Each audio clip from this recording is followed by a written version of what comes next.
capsule qui va intéresser la conduite à tenir pratique devant un syndrome grippal. Donc, généralement, les urgences régissent comme deux cas de figure. Soit régit comme un patient qui est enrhumé ou bien un patient qui a un syndrome grippal. Généralement, le syndrome grippal, les symptômes ديالو كيكونوا intenses par rapport les symptômes ديال le rhume. يعني le patient يقدر يجي comme une fièvre, une toux sèche qui est tenace, des myalgies, une fébricule, des arthralgies parfois, des céphalées. Donc les symptômes généralement ديال la grippe يكونوا très intenses par rapport à ceux ديال le rhume. Donc, ملي يجي المريض دائما كما كنقول لكم في les urgences, il faut évaluer le patient selon l'algorithme ABCDE. Donc, on va checker surtout l'état respiratoire du patient, c'est-à-dire la saturation, la fréquence respiratoire, est-ce qu'il y a des signes de lutte, l'auscultation pleuropulmonaire, est-ce qu'il y a une anomalie, est-ce qu'il y a des râles, est-ce qu'il y a un assourdissement, est-ce qu'il y a des sibilants. Et pour l'exposure, donc on va mesurer la température du patient à la recherche d'une fièvre. Donc, aux urgences, on va bilanter le patient. Il a une anomalie في l'état respiratoire ديالو, c'est-à-dire لقيناه polypnéique ou il a des râles à l'auscultation ou bien des signes de lutte. Il a une fièvre avec polypnée et des râles à l'auscultation ou une pneumopathie, on va demander une radiothorax. Le malade est connu asthmatique ou déjà pour une exacerbation de ses symptomatologies respiratoires, on va demander une radiothorax et un bilan infectieux. Le malade est connu tabagique, il sibile et de la fièvre, on suspecte une exacerbation de BPCO, on va bilanter, d'accord.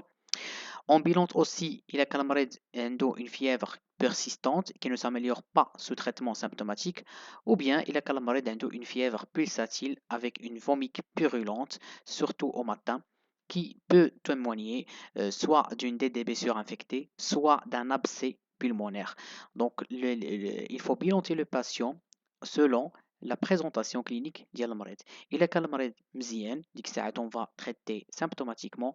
كان المريض ما عجبناش fièvre, tout productive, sibilant, détresse respiratoire, dans ce cas-là, il faut donner du temps et il faut explorer le patient. Donc, concernant le management, أول حاجة ملي يجي المريض les urgences, عنده syndrome grippal, il a des frissons, il ne tolère pas la fièvre, donc on va lui prendre une voie veineuse. Au fait de la voie veineuse, on va lui passer du paracétamol 1 gramme. Donc il faut déjà poser la question, واش المريض خدا الباراسيتامول قبل ما يجي pour éviter un surdosage en paracétamol. Dans ce cas-là, il a كان المريض déjà خدا le paracétamol il y a maintenant 2 heures, donc il faut faire les moyens physiques en attendant ديك la période interprise ديال le paracétamol. Donc généralement, une voie veineuse et paracétamol IV 1 gramme.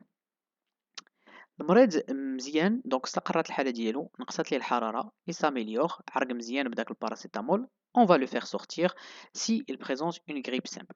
Pour la prescription, bien sûr, on va prescrire du paracétamol, 1 gramme comprimé, un comprimé chaque 6 heures. On va donner de l'amoxicilline protégée 1 gramme toutes les 12 heures pendant 7 jours. Il est كان المريض عنده des signes en faveur d'infection bactérienne. بحالاش مثلا une fièvre 39 et plus, une toux productive et verdâtre purulente. يعني des signes qui nous orientent vers une infection bactérienne. Donc, il a كان المريض كانت عنده une otite moyenne aiguë associée, نقدروا نزيدوا في la posologie. Donc, au lieu de donner 2 grammes par jour, on va monter à 3 grammes par jour pendant une semaine. Et on va donner des sirops qui apaisent les voies aériennes supérieures. Il y a plusieurs molécules qui existent sur le marché, qui est un Dosivox Siro, qui est une Phytopolis, qui est un Docteur Rougier. Donc il y a plein de molécules qui existent sur le marché. Et donc on va donner une cuillère à soupe x3 par jour, surtout après le repas.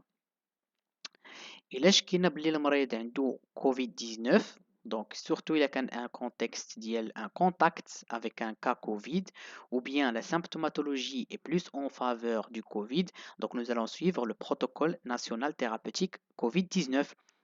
On va donner l'azithromycine, 500 mg, un comprimé à J1 et un demi-comprimé de J2 à J7. D'accord.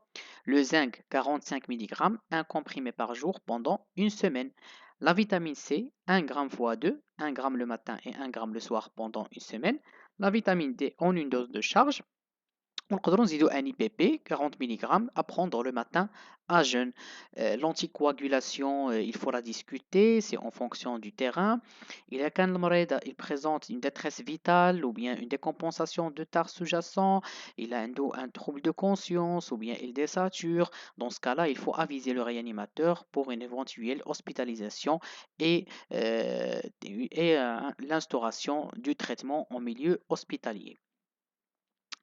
En adjuvant, concernant la grippe simple, je recommande le Moringa Boost comprimé. Donc, c'est une étude qui a été faite récemment sur le Moringa et qui a prouvé son efficacité en matière de la prévention contre la COVID-19 et également contre les viroses parce qu'il booste l'immunité. Il est riche en flavonoïdes et en antioxydants.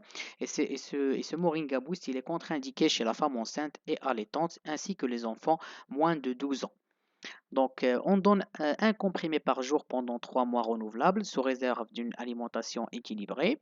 On donne aussi des probiotiques. Pourquoi? Parce que le patient, il va prendre de l'antibiothérapie et donc cela va tuer les bonnes bactéries de l'organisme. Donc, il faut ajouter des probiotiques pour améliorer cette flore intestinale. 10 à 30 UFC, c'est suffisant. Donc, un sachet par jour pendant la durée du traitement et de préférence à jeûne. Et tout en sachant également que j'ai déjà mentionné ça dans les présentations précédentes, c'est que le Moringa Boost, il est riche en prébiotiques et donc le matching entre le Moringa Boost et le probiotique, ça donne un effet potentialisant.